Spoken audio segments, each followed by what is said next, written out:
جس کے تابع دشت و دریا و سمندر ہو، زمین جس کے حکم کی پابند ہو، چرند و پرند، جانور و درخت سبھی جس کے تابع دار ہوں، زمین پہ جو خدا کا نائب ہو، جو مسجود ملائک ہو، تمام مخلوقات میں سب سے افضل و اعلیٰ ہو، اسے انسان کہتے ہیں۔ یہ کتابوں میں پڑھا، علماء کرام سے سنا، لیکن جس نے صحرا و سمندر پر حکمرانی کر کے دکھائی، جس کے حکم پر لرزتی زمین ٹھہر گئی، سوکھا دریا جس کے خط سے جاری ہو گیا، جس کی چادر سے دہکتی آگ ٹھنڈی ہو گئی، جس کا واسطہ دے کر مجاہدین نے دریائے دجلہ میں گھوڑے دوڑا دیے، جو ممبر پر بیٹھ کر کوسوں دور کے حالات دیکھ لے، جو کہے یا ساریت الجبل اور ساریہ سن لیں، حکم پر عمل کریں اور فتح یاب ہوں،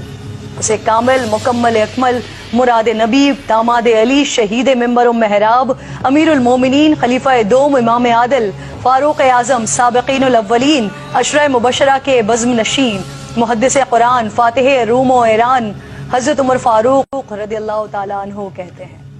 عالم کا سب سے کامیاب فاتح جس کی شخصیت کفر پر لرزہ برندہ۔ آج اس عظیم شخصیت کی شہادت کا دن ہے۔ ان کی زندگی ایسی کہ خود رسول خدا نے دامن دعا پھیلا کر مانگا، شہادت حق کی گواہی ایسی کہ فرشتوں نے بھی جشن منایا۔ آپ وہ صحافی جس نے سب سے پہلے اعلانیہ اسلام قبول کیا، آپ ہی کے قبول اسلام پر پہلی بار مسلمانوں نے اعلانیہ نماز ادا کی، آپ نے اعلانیہ ہجرت فرمائی، طواف کعبہ کیا اور کفار کو چیلنج دیا کہ یہ مت سوچنا کہ عمر چھپ گیا ہے یا بھاگ گیا ہے، میں ہجرت کر رہا ہوں، جسے اپنے بچے یتیم اور بیوی کو بیوہ کروانا ہو وہ آ کر مجھے روک لے۔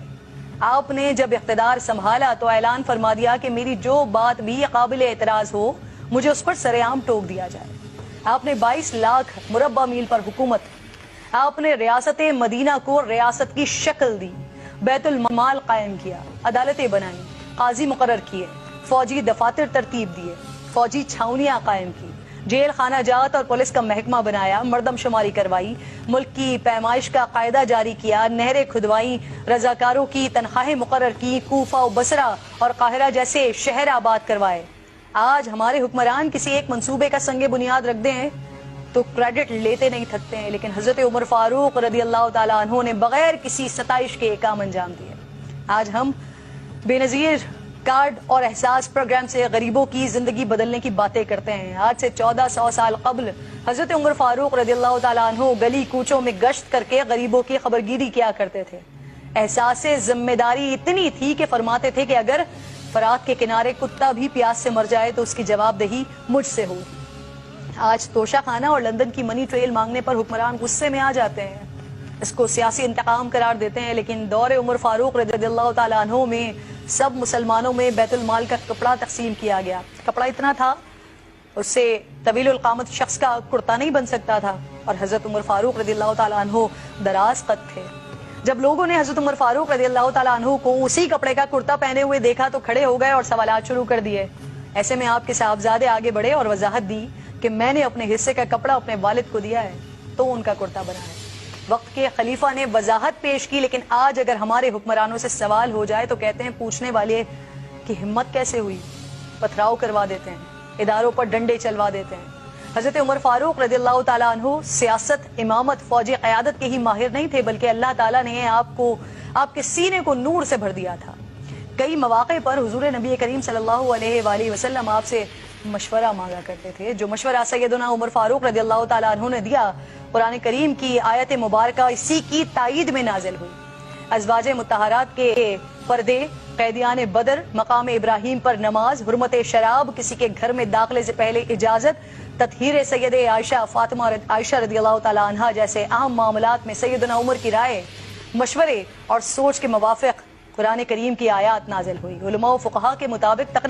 تقریباً 25 آیت قرآنی ایسی ہیں جو براہ راست فاروق اعظم کی تائید میں نازل ہوئی ہیں۔ جہاں آپ منافقین کے لیے جلالی تھے وہاں مومنین کے لیے درد مند تھے۔ جس سال عرب میں قحط پڑا تو آپ نے قسم کھائی کہ گوشت یا کوئی اور لذیذ چیز نہیں کھائیں گے، یہاں تک کہ قحط ختم ہو گیا اور پھر خوشحالی آ گئی، لیکن آپ نے پھر بھی یہ چیزیں صرف یہ سوچ کر نہیں کھائیں کہ کہیں ایسا نہ ہو کہ میں تو کھاؤں اور میری رعایا میں سے کسی کو یہ نصیب نہ ہو۔ واللہ کاش کے نام عمر استعمال کر کے حکمرانی کا تاج حاصل کرنے کے خواہش مند ان کی زندگی کے صرف ایک پہلو پر بھی عمل کر لیں تو پاکستان کا نظام تبدیل ہو جائے۔ آج نہیں تو کل یقیناً ایسا ہوگا۔ آج ایک عظیم شہادت کا دن ہے، اس لیے مختصراً شہادت عمر فاروق بھی بیان کر دیتی ہوں کہ نماز فجر کے دوران ایک مجوسی کافر ابو لولو فیروز نے زہر آلود خنجر سے آپ کے شکم مبارک میں 3 وار کیے۔ آپ بے ہوش ہو کر گر گئے اور حضرت عبد الرحمن بن عوف رضی اللہ تعالیٰ عنہ نے نماز مکمل کروائی۔ ظالم ابو لولو نے چاہا کہ کسی طرح مسجد سے باہر نکل کر بھاگ جائے، لیکن نمازیوں کی صفیں دیوار کی طرح حائل تھیں۔ اس نے اور صحابیوں کو زخمی کرنا شروع کر دیا۔ 13 صحابی زخمی ہوئے، جن میں سے 7 شہید ہو گئے۔ اتنے میں نماز ختم ہو گئی اور ابو لولو پکڑا گیا۔ جب اس نے دیکھا کہ میں گرفتار ہو گیا تو اسی خنجر سے اس نے اپنے آپ کو بھی ہلاک کر لیا۔